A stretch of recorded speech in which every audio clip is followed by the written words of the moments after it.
রমজান মাসটা কিসের মাস? সহানুভূতির মাস। এই যে রমজানে এই যে ফজরের সময় সাহারি খাই, দিনে কোনো কিছুই খাওয়া যায় না, ঠিক না? শুধু কতটুকু দুপুরের একটা টাইম, এই টাইমটার খানাটা খাইতে পারতেছি না, যার কারণে পেটে ক্ষুধা অনুভব হয় না। হয়তো সবারই ক্ষুধা অনুভব হয় না, একটু কষ্ট হয় না? একটু কষ্ট হয়। কি কারণে? না খাওয়ার কষ্টটা। না খাইয়া থাকলে যে একটা কষ্ট, এটা তো একটু অনুভব হয়। আল্লাহ এই রমজান কেন দিলেন? না খাওয়ার জন্য কেন বিধান দিলেন? আর এই মাসটাকে কেন সহানুভূতির মাস বললেন? আল্লাহ ডাক দিয়া বলে, বান্দা সাহারির টাইমে খাইছো, আজানের 5 মিনিট 10 মিনিট আগে খানা খাওয়া শেষ করছো, মাঝখানে 12 থেকে নিয়ে 13 ঘন্টা অথবা 8 থেকে নিয়ে 10 ঘন্টা 11 ঘন্টা তোমরা না খেয়ে থাকো, কোনো কিছু খাইতে পারো না। ও বান্দা, ও আমার বান্দি, তোমাদের যদি তার কারণে যদি এত ক্ষুধা অনুভব হয়, এত কষ্ট হয়, ও আমার বান্দা, ও বান্দি, একটু তাকায় দেখো তোমার বাড়ির পাশে যে অসহায় যে না খেয়ে থাকে, দিনের পর দিন না খেয়ে, তার কেমন কষ্ট লাগে। আমার রাসূল বলেন, হাদিসের ভিতরে বলেন, ও আমার উম্মতের দল, আল্লাহ তোমাদের যাদের সামর্থ্য দান করছে, তোমরা যদি একটু ভালো খানার ব্যবস্থা করো, একটু ঝোল বাড়াইয়া দিও, যাতে করে তোমার প্রতিবেশীকে দিতে পারো। কি জন্য বলছেন? আল্লাহ রাসূল শুধু শুধু বলছেন? আল্লাহ রাসূল প্রতিবেশীর হক আদায় করার জন্য বলছেন। যদি গোশের টুকরাও না দিতে পারো, তরকারিও না দিতে পারো, একটু ঝোল যাতে করে তোমার প্রতিবেশী পায়, একটুর জন্য বাড়াইয়া দিও।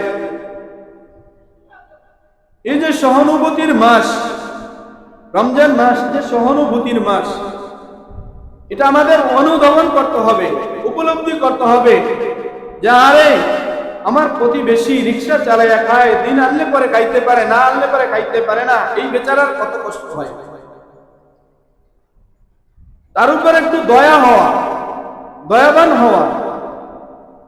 এই জন্য আল্লাহ বুঝাইতে চাইলেন, এই রমজান মাস দিয়ে আল্লাহ বুঝাইতে চাইলেন, দেখো না খাওয়ার কষ্টটা কেমন লাগে।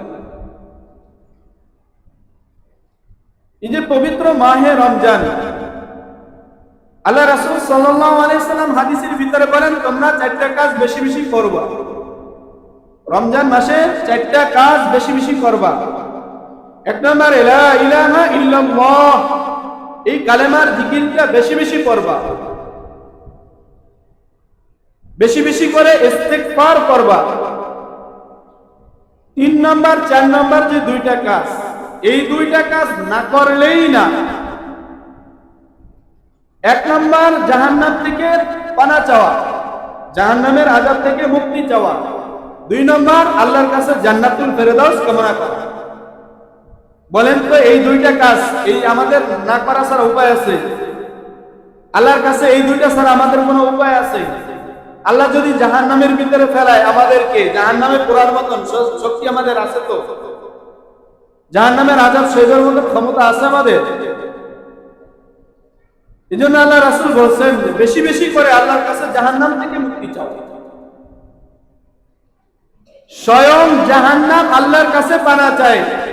স্বয়ং জাহান্নাম, তার যে তাপ, এই তাপের কারণে আল্লাহর কাছে স্বয়ং জাহান্নাম পানা চায়।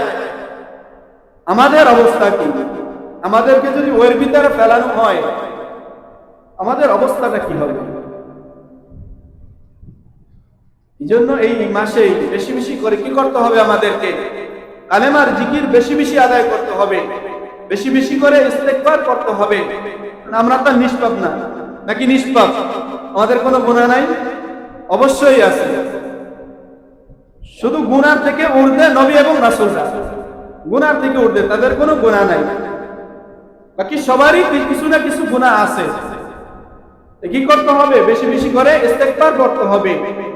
আর কালেমার জিকির কেন করা হয়েছে? আল্লাহ রাসূল সাল্লাল্লাহু আলাইহি ওয়াসাল্লাম বলেন, এই কালেমা এমন এক জিনিস যে 70-80 বছরের গুনাহ নিমেষে মিটাইয়া দেয়।